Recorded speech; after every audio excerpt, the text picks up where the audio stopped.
शांताकारं भुजंगशयनं पद्मनाभं सुरेशं विश्वाधारं गगनसदृशं मेघवर्णं शुभांगं लक्ष्मीकान्तं कमलनयनं योगिभिध्यानगम्यं वंदे विष्णु भवभयहरं सर्वलोकैकनाथं। मंगलम भगवान विष्णु मंगलम गरुड़ध्वज मंगलम पुंडरीकाक्ष मंगलाय तनोहरि।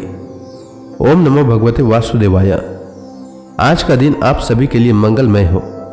आज माघ महीने का 8वां दिन है। आइए सुनते हैं माघ मास कथा का 8वां अध्याय। श्री सुखदेव जी कहते हैं, मैत्रेय जी का यह भाषण सुनकर बुद्धिमान व्यास नंदन विदुर जी ने उन्हें अपनी वाणी से प्रसन्न करते हुए कहा। विदुर जी ने पूछा, ब्राह्मण, भगवान तो शुद्ध बौद्ध स्वरूप, निर्विकार और निर्गुण है। उनके साथ लीला से भी गुण और क्रिया का संबंध कैसे हो सकता है? बालक में तो कामना और दूसरों के साथ खेलने की इच्छा रहती है, इसी से वह खेलने के लिए प्रयत्न करता है। किंतु भगवान तो स्वतः नित्य तृप्त पूर्ण काम और सर्वदा असंग हैं। वे क्रीड़ा के लिए भी क्यों संकल्प करेंगे? भगवान ने अपनी गुणमय माया से जगत की रचना की है, उसी से इसका पालन करते हैं और फिर उसी से संहार भी करेंगे। जिनके ज्ञान का देश काल अथवा अवस्था से अपने आप या किसी दूसरे निमित्त से भी कभी लोप नहीं होता, उनका माया के साथ किस प्रकार संयोग हो सकता है? एकमात्र ये भगवान ही समस्त क्षेत्रों में उनके साक्षी रूप से स्थित हैं। फिर इन्हें दुर्भाग्य या किसी प्रकार के कर्म जनित कलेश की प्राप्ति कैसे हो सकती है? भगवान, इस अज्ञान संकट में पड़कर मेरा मन बड़ा खिन्न हो रहा है। आप मेरे मन के इस महान मोह को कृपा करके दूर कीजिए। श्री सुखदेव जी कहते हैं, तत्व जिज्ञासु विदुर जी की यह प्रेरणा प्राप्त कर अहंकारहीन श्री मैत्रेय जी ने भगवान का स्मरण करते हुए मुस्कुराते हुए कहा। श्री मैत्रेय जी ने कहा, जो आत्मा सबका स्वामी और सर्वथा मुक्त स्वरूप है, वही दीनता और बंधन को प्राप्त हो। यह बात युक्ति विरुद्ध अवश्य है, किंतु वस्तुतः यही तो भगवान की माया है। जिस प्रकार स्वप्न देखने वाले पुरुष को अपना सिर कटना आदि व्यापार न होने पर भी अज्ञान के कारण सत्यवत भासते हैं, उसी प्रकार इस जीव को बंधनादि न होते हुए भी अज्ञानवश भास रहे हैं। यदि यह कहा जाए कि फिर ईश्वर में इसकी प्रतीति क्यों नहीं होती, तो इसका उत्तर यह है कि जिस प्रकार जल में होने वाली कंप आदि क्रिया जल में दिखने वाले चंद्रमा के प्रतिबिंब में न होने पर भी भासती है, आकाशस्थ चंद्रमा में नहीं, उसी प्रकार देहाभिमानी जीव में ही देह के मिथ्या धर्मों की प्रतीति होती है, परमात्मा में नहीं। निष्काम भाव से धर्मों का आचरण करने पर भगवत कृपा से प्राप्त हुए भक्ति योग के द्वारा यह प्रतीति धीरे धीरे निवृत्त हो जाती है।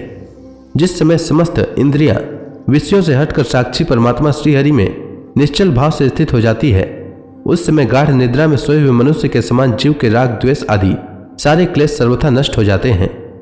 श्री कृष्ण के गुणों का वर्णन एवं श्रवण अशेष दुख राशि को शांत कर देता है। फिर यदि हमारे हृदय में उनके चरण कमल की रज के सेवन का प्रेम जग पड़े, तब तो कहना ही क्या है। विदुर जी ने कहा, भगवान, आपके युक्ति युक्त वचनों की तलवार से मेरे संदेह छिन्न भिन्न हो गए हैं। अब मेरा चित्त भगवान की स्वतंत्रता और जीव की परतंत्रता दोनों ही विषयों में खूब प्रवेश कर रहा है। विद्वान, आपने यह बात बहुत ठीक कही कि जीव को जो क्लेश आदि की प्रतीति हो रही है, उसका आधार केवल भगवान की माया ही है। वह क्लेश मिथ्या एवं निर्मूल ही है, क्योंकि इस विश्व का मूल कारण ही माया के अतिरिक्त और कुछ नहीं है। इस संसार में दो ही प्रकार के लोग सुखी हैं, या तो जो अत्यंत मूढ़ हैं, या जो बुद्धि आदि से अतीत श्री भगवान को प्राप्त कर चुके हैं। बीच की श्रेणी के संशयापन लोग तो दुखी भोगते हैं। भगवान, आपकी कृपा से मुझे यह निश्चय हो गया कि ये अनात्म पदार्थ वस्तुतः है नहीं, केवल प्रतीत ही होते हैं। अब मैं आपके चरणों की सेवा के प्रभाव से उस प्रतीति को भी हटा दूंगा। इन श्री चरणों की सेवा से नित्य सिद्ध भगवान श्री मधुसूदन के चरण कमलों में उत्कट प्रेम और आनंद की वृद्धि होती है, जो आवागमन की यंत्रणा का नाश कर देती है। महात्मा लोग भगवत प्राप्ति के साक्षात मार्ग ही होते हैं। उनके यहाँ सर्वदा देवदेव श्रीहरि के गुणों का गान होता रहता है। अल्प पुण्य पुरुष को उनकी सेवा का अवसर मिलना अत्यंत कठिन है। भगवान, आपने कहा कि सृष्टि के प्रारंभ में भगवान ने क्रमशः मदादि तत्व और उनके विकारों को रचकर फिर उनके अंशों से विराट को उत्पन्न किया, और इसके पश्चात वे स्वयं उसमें प्रविष्ट हो गए। उन विराट के हजारों पैर, जांघें और बाहें हैं। उन्हीं को वेद आदि पुरुष कहते हैं। उन्हीं में ये सब लोग विस्तृत रूप से स्थित है। उन्हीं में इंद्रिय, विषय और इंद्रियाभिमानी देवताओं के सहित 10 प्रकार के प्राणों का जो इंद्रिय बल, मनोबल और शारीरिक बल रूप से 3 प्रकार के हैं, आपने वर्णन किया है और उन्हीं से ब्राह्मणादि वर्ण भी उत्पन्न हुए हैं।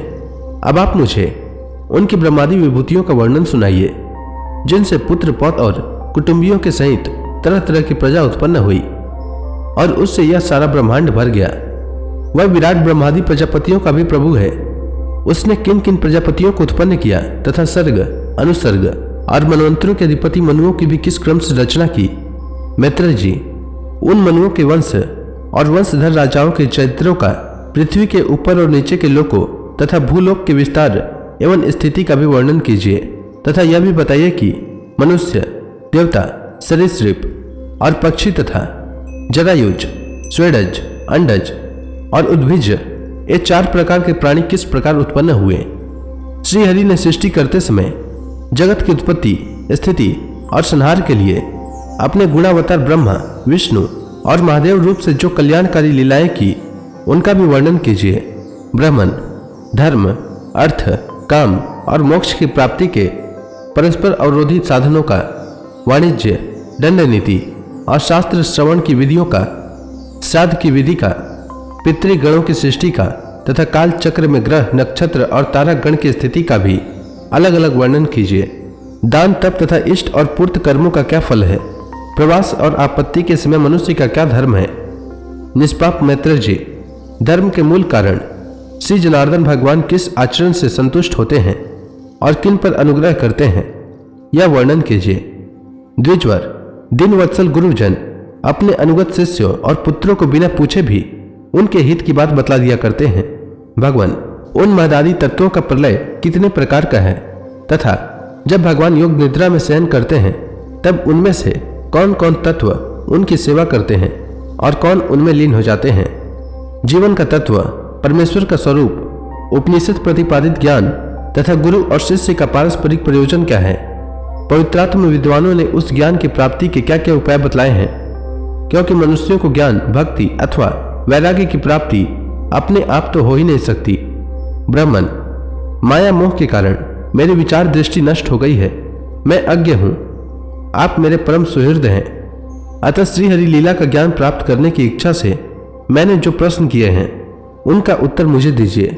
पुण्य में मैत्रेय जी, भगवत तत्व के उपदेश द्वारा जीवन को जन्म मृत्यु से छुड़ाकर उसे अभय कर देने में जो पुण्य होता है, समस्त वेदों के अध्ययन, यज्ञ, तपस्या और दानादि से होने वाला पुण्य उस पुण्य के 16वें अंश के बराबर भी नहीं हो सकता।